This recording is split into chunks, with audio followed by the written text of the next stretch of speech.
You're now tuned in to the Dollars Not Cents radio show with your hosts, Anthony, Stephen, and Monica.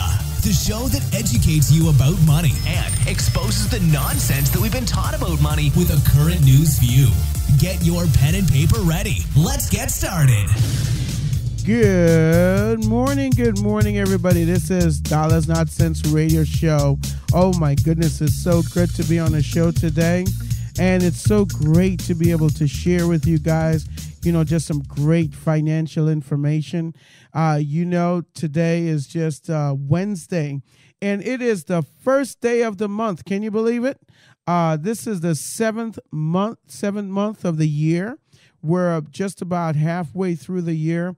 We've got a few more months to go, and it's just amazing because of the number of things that have actually gone on this year. And folks, this is really so important that we get the year taken care of, and we hope that you guys are taking care of your finances, that you are basically, getting things together. It's so important to know that you have things prepared. Planning is important. Planning is so important, and we want to make sure that all of you just have that ability to plan and get yourself together. I tell people all the time, we hear it on the show all the time, and my dad used to say it all the time. If you fail to plan to fail. And it's just such a important, thing to do is that, it's like taking a trip. You don't just take a trip without planning that trip. You don't go to work without knowing which roads you have to take every single morning. It just doesn't make sense to do things without actually planning. But why is it the most important thing in our life, we decide that we don't plan for it? Why is it our life, think about it, our life is so important, but yet still we take the planning of it and we actually leave that to chance?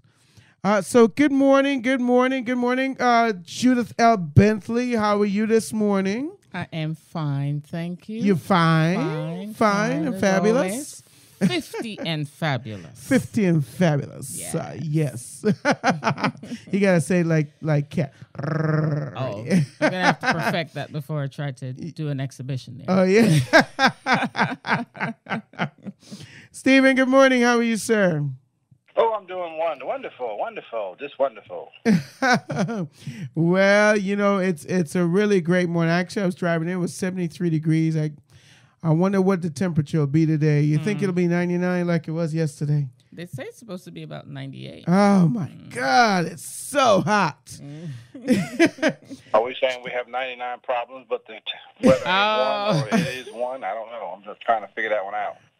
No, not 99 problem. At least we'll hope for the rain to at least make sure that we keep the moisture up, because I tell you, 99-degree days is crazy. I think we've had a lot of 99-degree last days. week we had 3, I think, 100 wow. degree days last week. Well, and I just say global warming, you better stop driving your car. Stephen, what miles per gallon do you get on your car? What does it get? I think it gets maybe 20-something miles per gallon, I think. I forgot what the number exactly is. Maybe 25, 27. Oh. What about yours, Judith? Have you checked yours? I think mine is about 25 or 27 as well.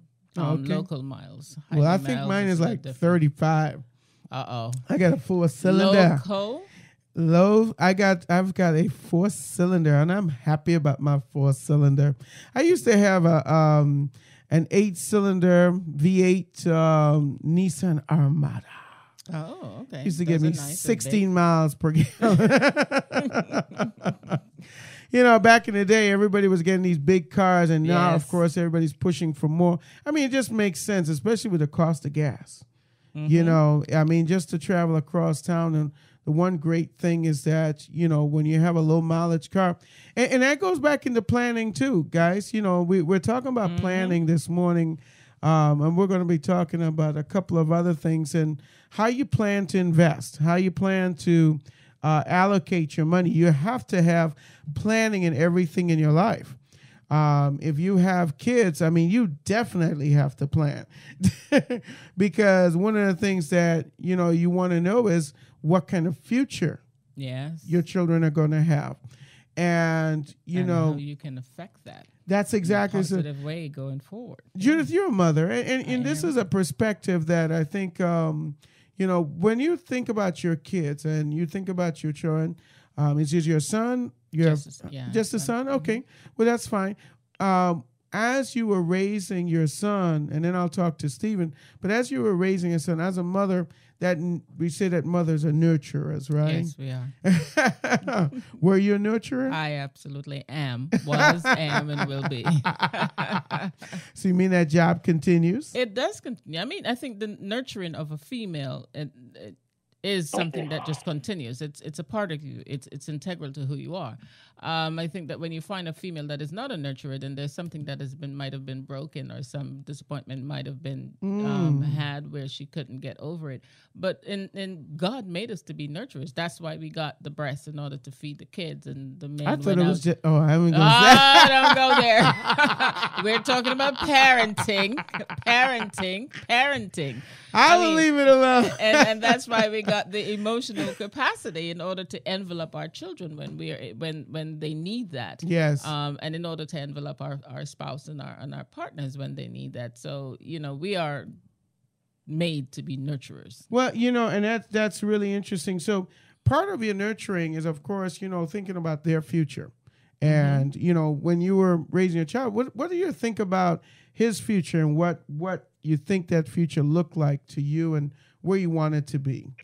Well, I was just talking to someone about that last week. I think I was talking to a friend of mine, and I said, you know what?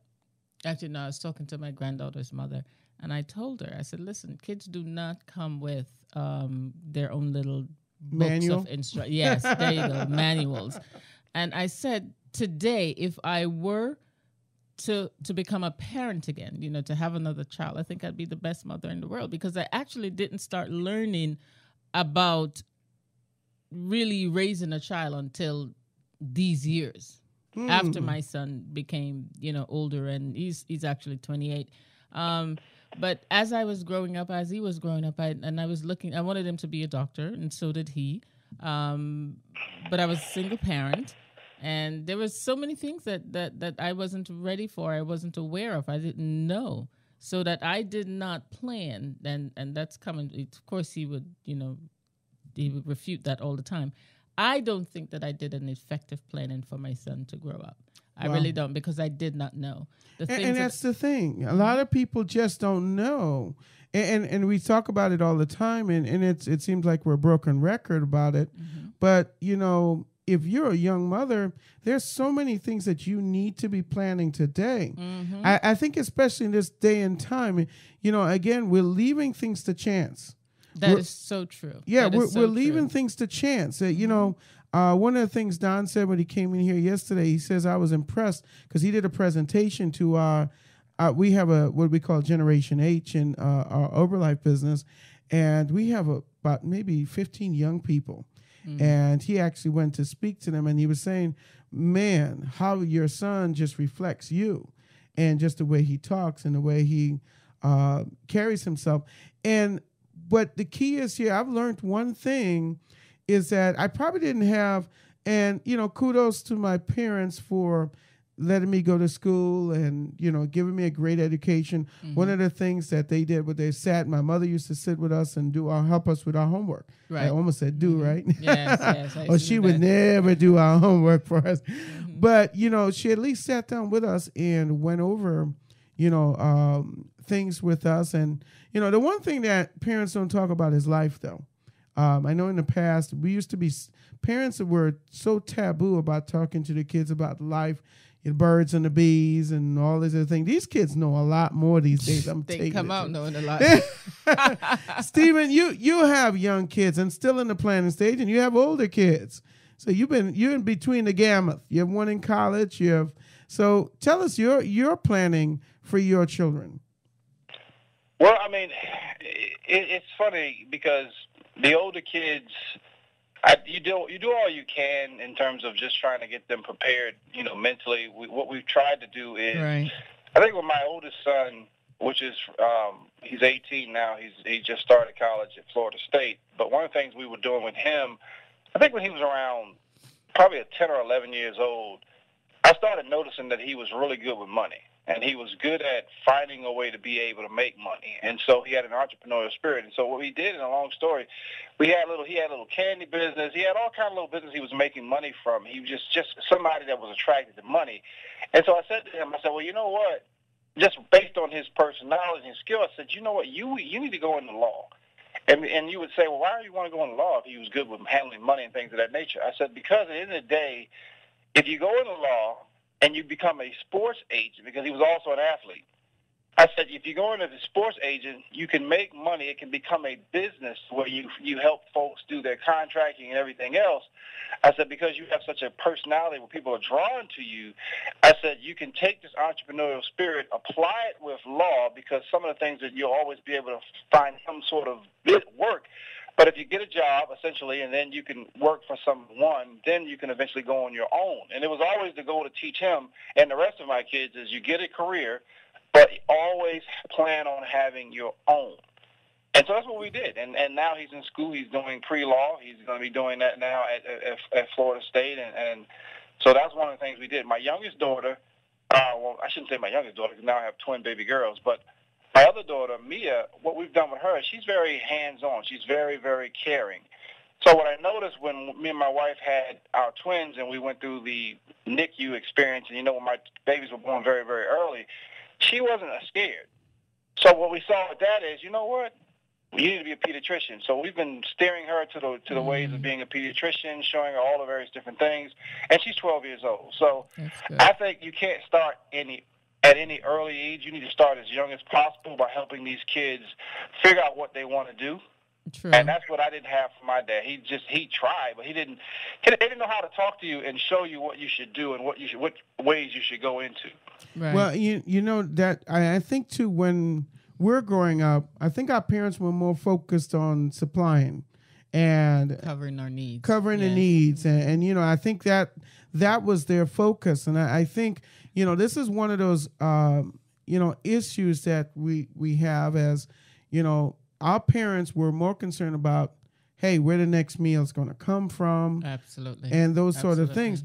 Mm-hmm. I think this culture has a different persona in the sense that the way they live today is a little more free in the sense that, yes, they are living to make their ends meet, but there's so much more that they can do. There's so many more tools that they can use.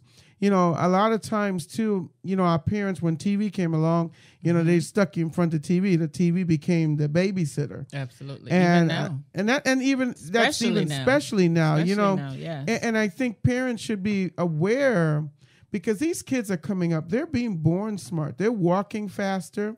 There's so much more that is available to them at a younger age. I was listening. Lisa was talking to me yesterday about a school organization that now wants to teach gender identity in terms of incest. And it's at the kindergarten stage. Yeah, that's in Virginia, in Fairfax, Virginia. I was just looking at. Really? Yes. Yeah. And they're making it mandatory above and beyond or disregarding what the parents want. Right. And that's an interesting thing you just said, Judith, because I've had discussions with my wife about that because we have, 15-month-old babies now that were preemies, as we talked about. And as you guys said earlier, I'm in the midst of having, a daughter going to the 8th grade. I've got a son going to being a senior in high school. And, of course, my other son that is off in college.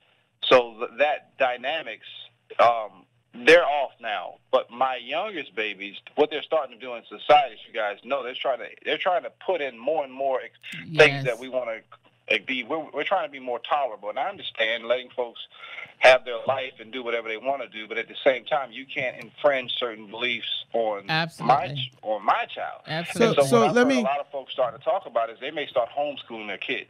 Let me break some things out there, folks. Let me tell you. Let me break some what we called these tolerance type of things. And I am a firm believer in raising your children the way that God gave you to raise your children. You are responsible at home for everything. And First, what you just, yes. that's right, you are 1st. So this is the big push that I think a lot of people have, really just left all of this to the school to take care of. That is true. Okay? That is true. So here's my biggest problem, okay? In school, and should be a dividing line, and if I were anybody, this is a dividing line, okay? We're talking about biology, right? Biology should be a class in school, but it should not be biology based on gender preference, okay? If we're talking about biology and the physiology, the physical makeup of a human being, that's fine. That's not what they're talking about. That's not, no, we know that's not. That's what should be, because now you're dealing with opinion, okay? And you're not dealing with science anymore. Okay, and this is where I have the biggest problem. Absolutely. But look at the contrast. They're pushing to overhaul the schools and provide a curriculum for gender identity, and in the same time, they are not pushing to provide a curriculum to learn finances. Come on. That's what I'm talking about. We're not learning anything at school. Now we're being politically taught at school about political correctness. Look, that's up to the household. Look, if you're racist at your house, that's your household business.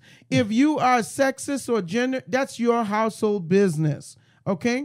It should not be to the school to teach the children. This is why we're going to create so many other issues doing this. You have a society that, there's even a plan now, I heard, there's a statute, I forgot what city it's in, but they want to take down the 10 Commandments because they said that it offends other people's religions or other people's gods. And I just said, wow. So the 10 Commandments, which is thou shalt not kill and do all these other things, which should be universal laws, but you're now saying you want to take that down. So, okay. And, so now there's even another group that I've heard that wants to, because they want to express their religion. There's the religion of Satanism. They want to actually that's start another putting class that curriculum. into schools and start being able to teach that or have that as what has happened to us? Yes. I haven't heard of that one. Yes, Are you I kidding? saw that course. In fact, they have a little cartoon where they can color in the Satan. Yeah, it's becoming amazing. I have a lot I can say about this subject, which I'm not, because I know that this would be a 3-week talk. But it's all I will just say is, people, Satanism. y'all better wake up. Yes. You better open your eyes and understand what's going on. And that's all I was saying. That, and we try to do a lot on this show to teach folks about finances, and we obviously talk about life. This is a show that talks about a little bit of everything, and we're not going to tell you what you need to believe, but we're just telling you that you need to be aware. Yes, absolutely. You need to wake up. You need to wake up. Parents. I talk to my granddaughters. My granddaughter is 3. And she's the apple of my eye. And I talk to her mom on a regular basis. I said, listen, you better be sure that you have all your eyeballs fixed and focused. Be aware of everything, that where she goes, where you go and where she goes, what you expose her to. Because once even if you think this person is a nice person, you don't know until you know. And when you know, it's too late. And I do not want my son to catch a case. And it's amazing. That's the biggest thing. What we're talking about here, and again, this is why it's so important as parents that we plan everything, including their education, where they get their education from. Because even let's just take even just all the gender issues and all this stuff all out of the picture. Just where your kids go to school can influence, on drugs and everything else that they get involved with. So it is so important to plan. What about gangs and so forth? You have to have a plan in place. And that's the one, I'll tell you the one great thing my dad had is an idea. He says, you know what, what do you guys want to be when you grow up? Again, they didn't have much information, right? We used to just always ask that question, what you want to be when you grow up? Yes. I always said I wanted to be a pilot. I wish I could be a pilot today, but I wanted to be a lawyer. My son flies planes. My 17-year-old, he actually wants to be a pilot. Oh, wow. Well, good luck. No, that's great. No. It's that's a great field. That's great. It's a great field. It's just like it says, for me, I just like looked at it like, it's one of those things that I didn't accomplish that I wanted to do.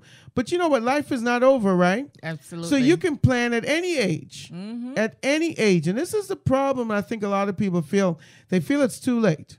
Well, I'm 50 or I'm 60 and it's too late to do anything. No, it's never too late, right? As long as you have breath in your body, you can create another future for yourself. As Monica says, and she says it so well, she says, as you get older, you get newer. That is so true. Yeah, when she said that, I like, Yeah, it's really true. You do get newer because, hey, what you learned yesterday you can implement today. So what you learn on this show, you can implement at any point in time. So we got a little bit of political on there. And Anthony, this show is all it's a gamut. Consuming. It is. You can't talk about money and other aspects of life without it being somewhat political. Let's be honest. At the end of the day, our show, and I think the reason why our show is so important is because it talks about things that sometimes are not comfortable to talk about. It's not comfortable for somebody to tell you you're not planning, or you're 50, 60 years old and you haven't put away enough money for retirement. It's not comfortable when someone brings you that type of revelation. But we're telling you that it's not too late. Yeah, that's it. And, I will tell you, most people don't know. Do you know that the Marriage Act and a lot of these Equal Rights Act actually started with a financial issue? Yeah. It didn't really start with the marriage issue, the marriage rights issue. It really didn't start with that. Most people have no idea. It started because gay couples wanted to have the right to file taxes as jointly. So that's where it's. So when you talk about finances and we talk about to get benefits, that's exactly so. That's where this fight started. So it wasn't originally about gender equality. It really turned into that more so because of the tax issues, right? And the lack to get the benefit of taxes. See, you know what's so funny is that, and again, this is where if you understand the law, and we talk about planning again, taxes is one of those things that you really need to understand how it affects your life. Definitely. Because if you don't understand taxes, that can definitely, that's your biggest chunk. Your biggest chunk of money, besides, of course, credit is usually one of those other ones, okay? But taxes lines up right there with credit, because you're constantly losing portions of the money that you earn through taxes.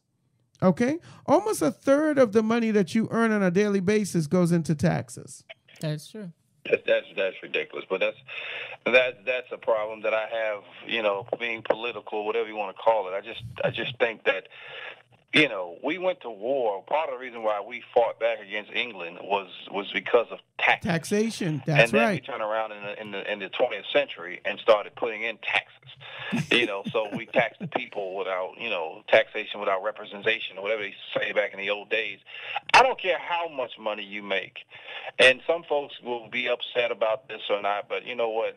I don't care. The reality is, I don't care if someone makes $1 million a year, they should not have to pay $500,000 in taxes, or even $400,000 in taxes. It's ridiculous. There's no reason why you should be taking somebody that much wealth and income from someone. I don't care even if it was 30% taxes. Taxes should be no more than 20%, in my opinion. I mean, because at the end of the day, there's enough revenue going around that there's not being justified. We've got lottery, you've got tolls, you got all kind of stuff that's every day, and yet some cities will still claim they broke. Yes, because they're overspending. It's a lot of overspending. We tend to not say, and the United States is fortunate to not have it exposed. But there is corruption. There's corruption at every level. And, you hit it right on the head, and that's kind of what I was implying. Oh, and yeah, there is corruption. Then we, being the sheep, so to speak, are fed a bunch of, stuff, and we're supposed to sit back and just believe it. And that's the problem in this country, is that there's not enough researching being done about what someone tells you. You just kind of take it at face value. And that's not just in politics. That's in all kinds of different backgrounds. And that's, again, one of the reasons why I think dollars not cents is so important, is because we're trying to tell you to research the information. Don't just take our word for it.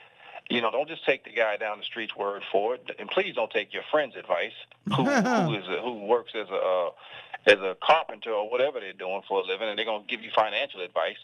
That's one of the worst things. You ever heard somebody tell you that? Hey man, I heard about this new stock. If you telling me about the stock, it's already too late. That's exactly so. That's what what's the richest man there? Warren Buffett. Yeah. He says when he said too late though. Yeah, he said he sat down in his bar. If it hits you, yes, that stock it's way too late at that point, because if somebody higher up tells me about something, that's a different story. But if you're telling me on the street, no disrespect to you, about some stock, it's a wrap. But Warren Buffett, he was sitting out in the barbershop, and once he started hearing the conversation about particular stock, he knew it was too late. That was too late. Time for him to get out of that stock. Because once time it got to get Raymond, the regular folks on the street, it's time to get out of that. Yes. And that's a sad thing. And the reason why that is because people don't learn, or they're basically taking the advice of the next person. Yes, somebody's made money in it, but how do they make money? How long do they have it sitting in there? There's so many aspects to this investment business and to finances. You have to explore it. Don't be scared to learn. And I think that's the other thing, is people are so scared because they think it's so complicated. Yes. Right. Yes. Learn the basics. Well, even if it's complicated, try to take a dive inside of it. That's what I mean. Learn the basics. Exactly. You yourself are not, unintelligent. You might want to find out, and there's so many people that you can go to. I mean, here on the radio, here at Dollars and Cents, within our organization, we have, all of us are independent agents. So even if you go into it and you don't understand it, at least pick up the phone and ask. But the thing is, find out. Don't just ignore. People ask about all the time, about certificates of deposit. And I think the government did a pretty good job. I usually don't give the government too many compliments, because they are the government, and they want our tax dollars. Mm-hmm. So usually, like it says, a lot of things go in their favor, but they did create a really great resource called investor.gov, and I talk about it a lot on the show, because I think it has a lot of great resources for folks to start really learning about different things and different types of investments. It is so important. And Anthony, I want to just say one thing, because you've gotten me. This is one of my little topics this morning. It seems like you got my hot button. Mm-hmm. But there is a reason when I talked about the tax again, and I'm saying that at the end of the day, because there's so much corruption, you can't trust certain situations. My issue is this: if you can find a way to tax somebody with capital gain at a capital gains level, which is typically around 15%, which a lot of these hedge fund managers are taxed at, by the way, then why you can't do that for the rest of the population? Exactly. No, I agree. But you know what it is? It's knowledge of the law, though. It's not really. Look, this is a democratic country, okay? It is a country. It is a capitalistic society. And the thing is that you need to find this information. See, we want this country. This is a problem. I think so many people, we want it to be a socialist country. And I say that not in the ranks of where people, they get all upset like, oh, my God, you're talking about training. So let me tell you what I mean by that. What you need to understand. This is not about political opinion. This is about what people have been asking for. We want the government to give more aid. We want the government to control more of the benefits that people receive. Give us more, give us more, give us more, give us more. The problem when somebody gives you more, there's always a tag associated with that. Anything that you're given, I don't care if it's your best friend gives you a gift, somehow they're looking for something from you. Okay? And the problem is if you realize that even your best friend can give you something, and, like I said, I get kind of really, agonized over holidays, because a lot of times I don't feel like, if I buy you something or you buy me something, that I don't feel obligated, because I've got so many people to think about. And a lot of times people get stressed out because, you're trying to give to auntie, you're trying to give to uncle, brother, son, nephew, uncle, whoever it is. You're trying to buy all these gifts, and you sort of go broke trying to please everybody. It's the same way the system works. The system, if you have a socialistic system, somebody's going to pay along the line because they expect something in return. A lot of these state-run governments, where basically they limit how much you earn, they control even though we talk about taxation here, what's really good about the taxation in the United States is that you have the power to reduce it. That's the great thing that we always need to keep. If you have the knowledge, and if you're making $1 million and paying $500,000, you got something wrong. You need to hire some better people. Well, Anthony, you know what's funny, what you just said, and that's very powerful, what you just said. You said something about socialist society, and we want certain things done, and even though this is a democratic society, and people dictate what they pay, here's a news flash for America. Most of you are already under a socialist society because you have a job, and they dictate what they're going to pay you. So the majority of people are not living in a capitalistic society.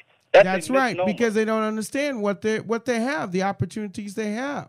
Yeah, but exactly. And the majority of people are absolutely not living in a capitalistic society because they're not entrepreneurs. They don't have entrepreneurial spirit. They have the spirit, but they won't act on it. And this is really, really powerful. Like, for instance, a simple thing like understanding your rights, even at a bank, and we talk about this all the time.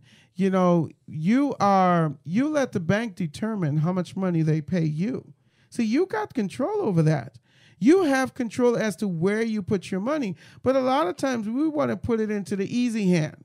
What seems easy. I don't want to put it into the stock market. I don't want to put it in anything else because I don't know. Mm-hmm. Right? Mm-hmm. But the knowledge, the thing about this is that knowledge is available. Do you know in socialist countries, they get rid of the books? The first thing when this goes even further. We're moving away now from socialists to Marxists, or what we call communists now. Okay?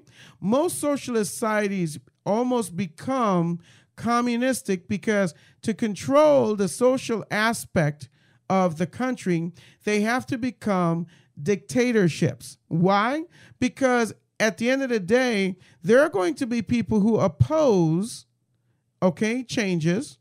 And the way you control those changes is you have to subdue them, right? So at that point, that's why we're democratic, because democratic, at least you have your opinion. Mm-hmm. A lot of people would love to take away your opinion. I don't care whether you're a Republican, a Democrat, or whatever you are, you should have your opinion. And the problem with that opinion is that some people don't want you to have the information. Honestly, that's true. There are certain elements that want to take power that will keep you from that information. So in most communistic countries, the way they control their society is they keep the information away from them. Okay? Mm. And keeping information away from people is the way you control them. So when we talk about your workplace and we talk about governmental programs and all these other things, once your right of access of information has been taken away, you are now living in a type of a communistic society because you've moved from socialistic where you're being taken care of. Now the information is not being drizzled down to you. Hey, you have no choice, right? To take what is given. But to take what is given. Mm-hmm. But we have a great, great opportunity here. And in all the countries, we say the United States, but we know we have people listening all over the world.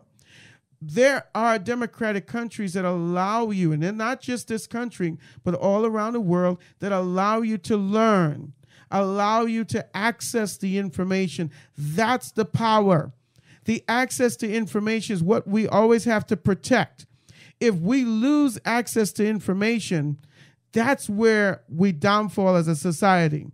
That's where we leave it up to the control of the people in Washington or wherever it is. We cannot allow that. What we need to do is make sure that information is free. We talk about our liberties, right? It should be my liberty to teach my kids however I want to, whether I want to homeschool them or I want to send them to school. We should keep that liberty. Mm-hmm. It should not be up to the school system to say, oh, you have to send your kids to school. And there are people that are pushing for that. True. Right? Mm-hmm. Why is that? Because again, they say, well, we want to make sure your kids are taken care of. So we're going to look, yeah, I pay tax into there, but I should also have the right not to participate. And I'm sorry, I know we're in our soapbox today. As long, I believe, as long as we don't have a parent, and we know that there are a parent who would stop the child from going to school and say, oh, I'm going to homeschool, but actually do nothing. Because at that point in time, you are hurting the child. So I'd rather see that they're forced to go to school than to not have any schooling at all. Well, you know, I may have a slight difference with that, and I'll tell you why. Really? Yeah, let me tell you why. You know, back in the day, and again, you got to think about this, before public schools and before all this, what I call cattle herding. Because that's what schools really end up being at the end of the day. They are training. Think about this. Think about the public school system, how it came into being, okay? You think about the history of public schools and how it really, around the turn of the century, when we had manufacturing and we had factories and we had so on and so forth, these parents needed a place to send their kids while they were at work. Because remember, back in the day, most people were farmers. Right? So really, this public school system really didn't come into true play until early part of, you look at the United States development. The public school system was not the same way. In fact, it was the churches that used to teach. Kids used to go to school at their local church, okay? Mm-hmm. There were no private school. And then some of the kids actually stayed home. Now, yes, they worked the farm. Parents would say, oh, you're not going to school today. We got to get this farm together. Okay? What I'm trying to say is this. I don't believe we did such a bad job. Okay? Even with now, again, this is a different society today. There's so many other influences. So don't get me wrong when I say don't argue with the point that I think that we shouldn't send our kids to school. What I'm saying is it should be your right. Because we need to understand it. Because again, if the government can come in your house and tell you how to raise your kids, because if you say to me, your kids have to go to school or we'll put you in jail, or you have to send them to this school, like those parents that actually got put in jail because they wanted to send their children to another school. I'm sorry, am I on the soapbox today? This is dollars, not cents, folks. And a lot of this stuff just doesn't make any sense. I mean, come on. Parents going to jail because she sees that my kid's going to be involved with gangs in this school, but I want to send them to a school of higher learning that fits my sense of learning, my expectation, but I'm going to go to jail because I'm trying to give my child a better education. And a better chance at life. Come on. Tell me that's fair. That's not fair. So I'm saying we should always keep the freedom of choice. It should always be the freedom of choice of that parent. Now, if that parent is being delinquent, what I mean by that, they're encouraging their children to drink, and you can prove that, or you're allowing them to do, again, that's a whole different story. If the parent is not being parents, because parents are not just there to be friends, we're there to be parents. That was something that I ran into with my son many, many years and all the time. I'm not just a friend. I want to be your friend, but I'm your mother first. Yes. And so therefore, I'm going to tell you the things that I think that, you're doing wrong. Or even now, we still butt heads on the phone. Because if I feel that he's wrong, he feels that, oh, Mom, I'm this and I'm that. I say, yes. Well, if you feel that you are right, then don't bring it to me. Because if I feel that I'm wrong, you are wrong, I'm going to tell you about it. That's exactly. So, and that's what, folks, we're talking about planning here. We're talking about planning. We're talking about also, in your planning, you should have the freedom to plan. You should have the freedom to plan how much taxes you're going to pay, how you're going to pay those taxes, but it comes through knowledge. It comes through you finding out what is available to you. There are really only 2 tax laws in this country, or 2 taxable entities, really, because you have the individual and you have the business. And what we're saying to you guys, you don't have to go out and start a brick and mortar business and spend tons and tons of money trying to build a business. You can have a small home-based business that you are sending out. If you're sending out cards, you're writing cards for people, or my cousin in New York, she has a small business where she'll actually go shopping for you. She's a virtual shopper. So literally, you can hire her if you want to stand in line on Black Friday. You pay her, she'll stand in line and buy whatever you want. How crazy is that? That's a business. It is a business, and it's innovative. It's innovative. Very much so. And again, I might hire her to go stand in a black, on Black Friday, getting up early in the morning, 5 o'clock. There are people who'll do that. I tried that one time. You tried I thought it was the stupidest thing. I've always thought it was crazy because I'm not a morning person, as you can tell. But for me to get up and other people to get up and be just sitting out of a store and then being trampled and breaking doors. And I thought it was the stupidest thing. But a couple of years ago when I first moved to Charlotte, I told my mom, I said, let's go try to see this. I drove down to I think it was Best Buy or somewhere up on close to North Lake. And I arrived there very early in the morning. I don't like to be up so early in the morning.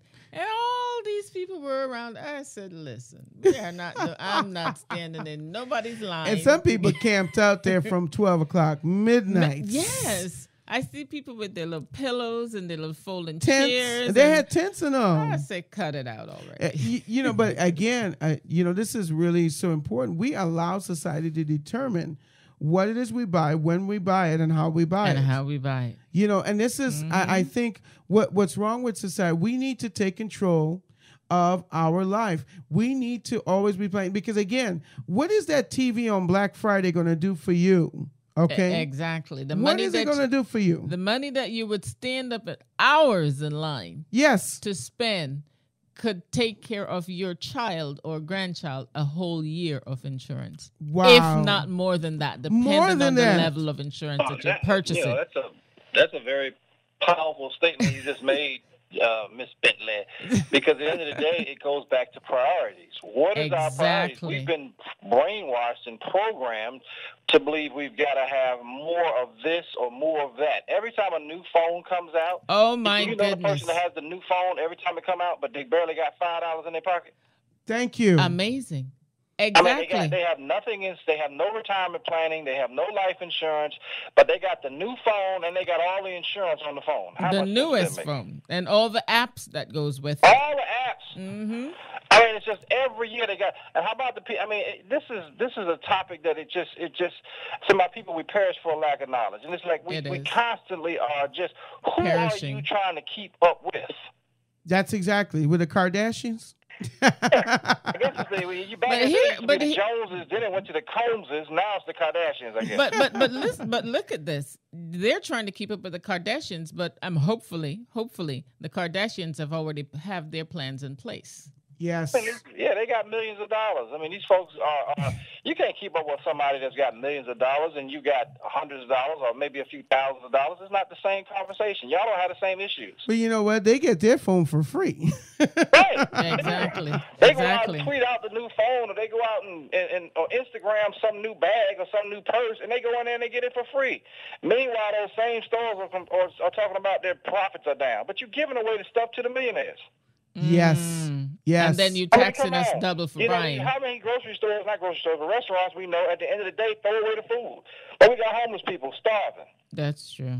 Yes. This country, this society in general, not just this country, this society in general has their priorities in the wrong daggone place.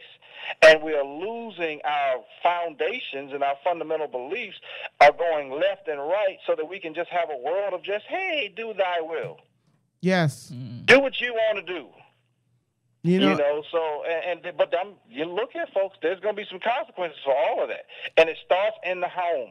It starts with your children. But that's what I'm saying. You're not raising you your should. child up the right way, they will go off another way. Well, and that's what I'm saying. You should have the right to do, in your household, but not come out in public and offend anybody else. True. That's really what it is. If that's what you feel in your household, that's what you believe. Keep your belief in your household in a sense that, listen, okay, so let me put this, let me give you this the right way, okay?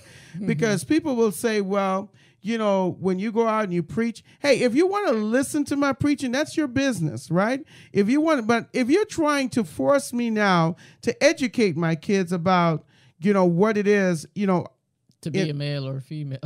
Or whatever it is, what I'm saying? Because it could be, and I'm saying, look, it could be your religion, your religious belief that you are also trying to push on my kids. I remember growing up in a school where I had to go to the church and I had to pray to some idols. My mom said, you ain't praying to them idols. But that was her right. She still sent me to the school.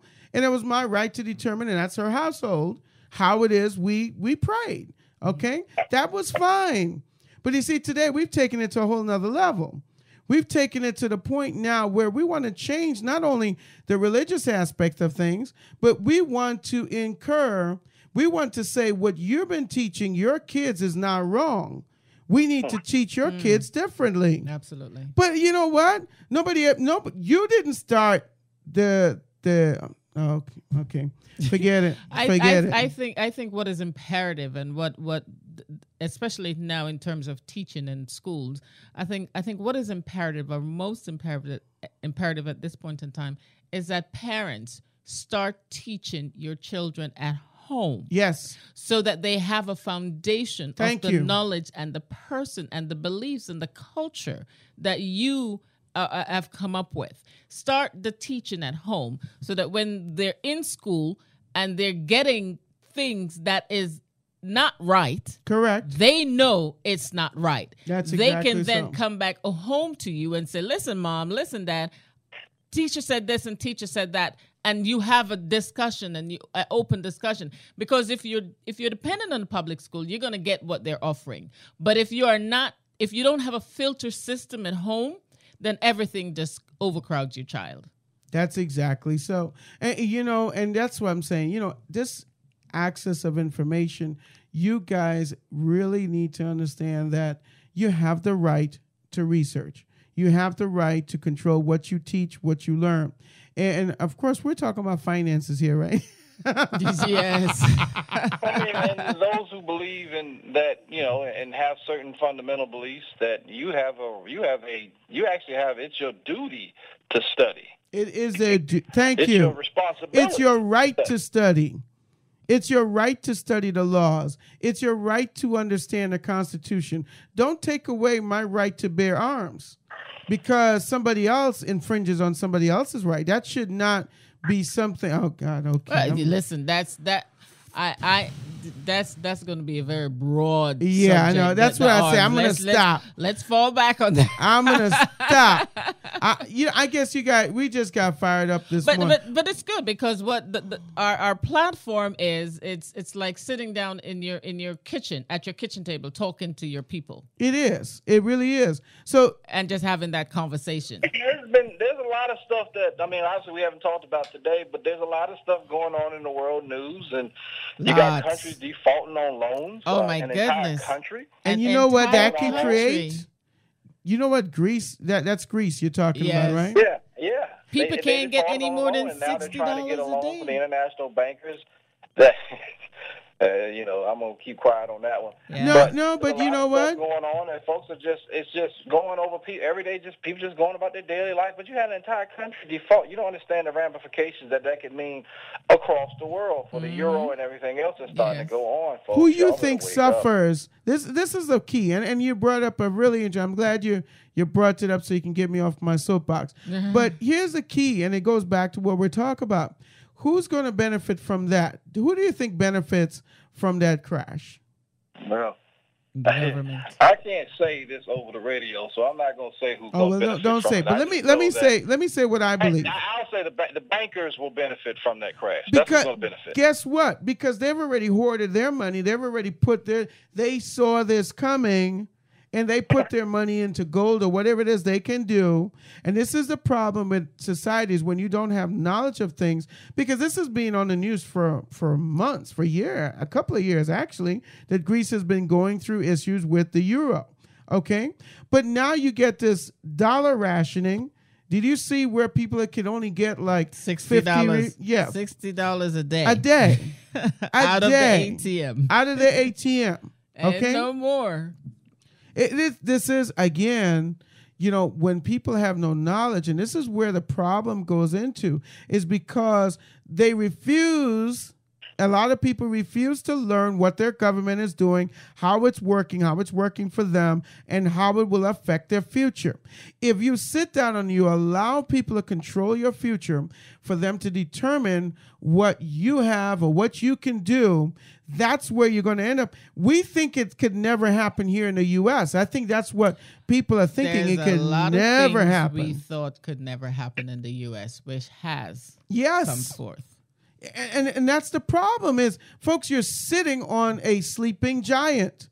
We're talking about the rate of inflation that's decreasing. We're talking about the loss of the dollar value around the world, where China is constantly threatening to call in their debt, right? We are $20 trillion in debt. Do you really understand? 26 trillion.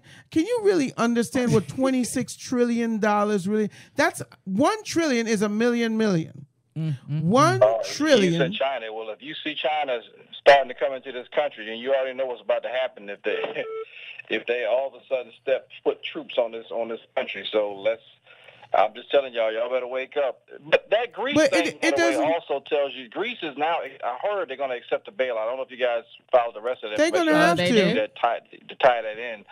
They're wanting to accept a $29 billion euro loan to cover all of its debt service payments that are due in the next 2 years. They're trying to accept that from these international creditors. That's going to save Greece from this. They're accepting a bailout, by the way.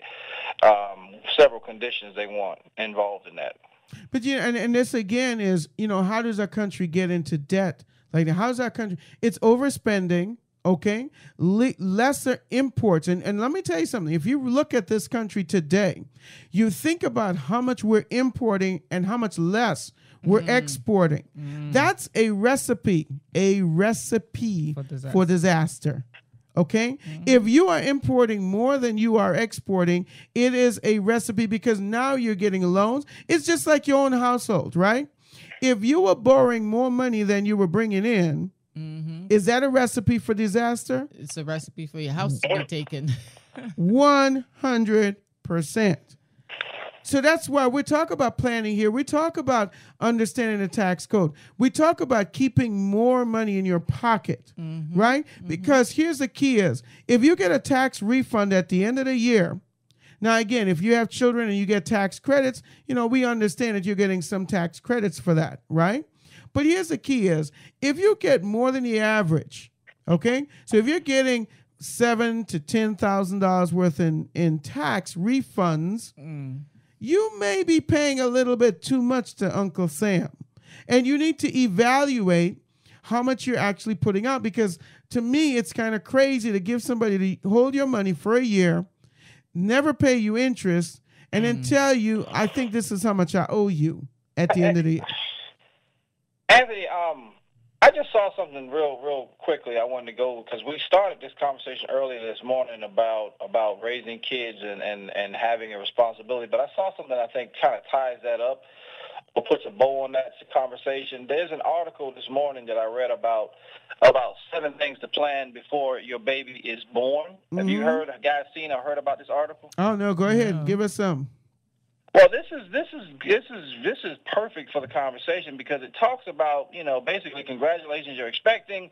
Now, brace yourself. It says the cost of raising your newborn to age 18 from a newborn to age 18 has climbed to $245,340, according to the federal estimates. And that's before college cost. Yes. So that's just to raise the child.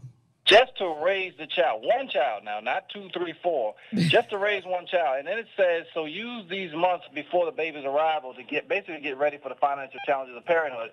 And it basically talks about 7 things that typically happens, and this is what's going to happen. It says you're going to take leave from work. And only 12% of private sector workers are entitled to paid family leave through their employer. True. Only 12%. Wow. Now think about that. Now that leaves 88% without being paid for going on family leave. So now you're already in a hole. Now, according to this, it says the Obama administration has earmarked $2 billion in federal funds for more states to develop family leave programs. That's something that doesn't get advertised that we don't know about. Well, that's so important. And this is the other piece. And of course, we're going to get ready to close out the show. But, it's amazing how many resources are out there that people actually, again, if you would read, if you would, it's funny because I get the newspaper every day. And sometimes it's a pain in the butt. And I can see why people are not doing newspapers anymore because we have a ton of piles of newspapers piled up. And, the key, though, is really knowing and keeping in touch, not with the negative of the news, right? But the financial news, the thing that affects you the most, right, is understanding the financial news. And what you just mentioned today is eye-opening. People have. And I wanted to go over the quick little area real quick, Anthony. And it talks about essentially paying for child care. It talks about that being almost $14,500 for a 4-year-old child. It goes into the hospital bills. And one of the things that we talk about all the time, it talks about budgeting for the baby. It says build an emergency fund. And guess what it also says? Can I get a drum roll? Drum roll. Life insurance and estate planning. Yes.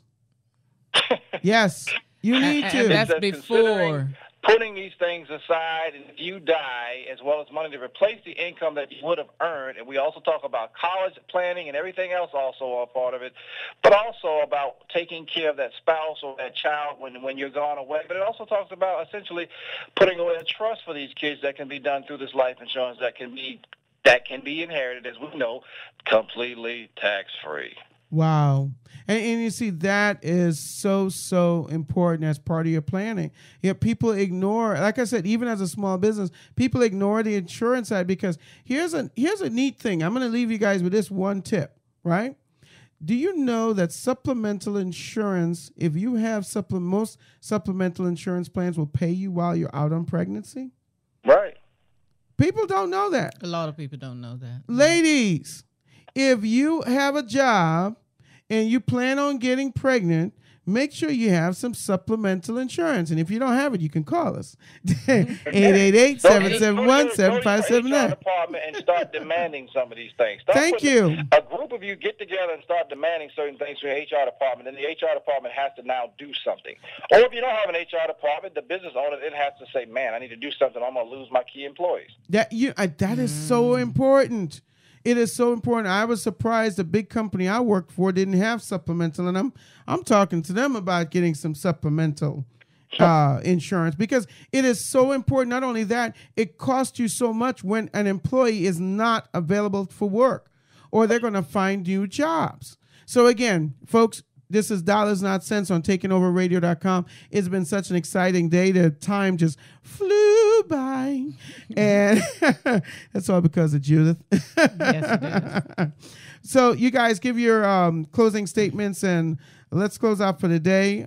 We thank everybody for being on the show. I just want to say to most people, try to find out or figure out, are you walking around with your eyes wide shut? Wow. Go ahead, Stephen. Well, I mean, I have to piggyback on that because the blind can't lead the blind. So go out and find someone that knows what's going on and then research what they're talking about. Well, I like what you said yesterday, Stephen. And that is, I think it was actually Judith said this yesterday. It was twice we said it. Say it. What is it? If you fail to plan. No, not that one. Not that one. It's the one where you said if your mouth is closed, you can't get fed. You can't get fed. But I like what Judith said. If your brain is closed, you can't get fed. You can't get taught. Okay? So listen, folks, thank you so much. This is Dollars Not Cents, dollarsnotcents.com. Call us, 888-771-7579. We can help you with your financial planning. We appreciate all of you. Send us an email to radio@dollarsnotcents.com. Visit our website, Facebook, everything. Oh my Just God. call us. Just call us. Get the information. Thank you so much. And folks, have a great and wonderful day. This is Dollars Not Cents. Thanks for listening to the Dollars Not Cents radio show with your hosts, Anthony, Stephen, and Monica. Thanks for listening.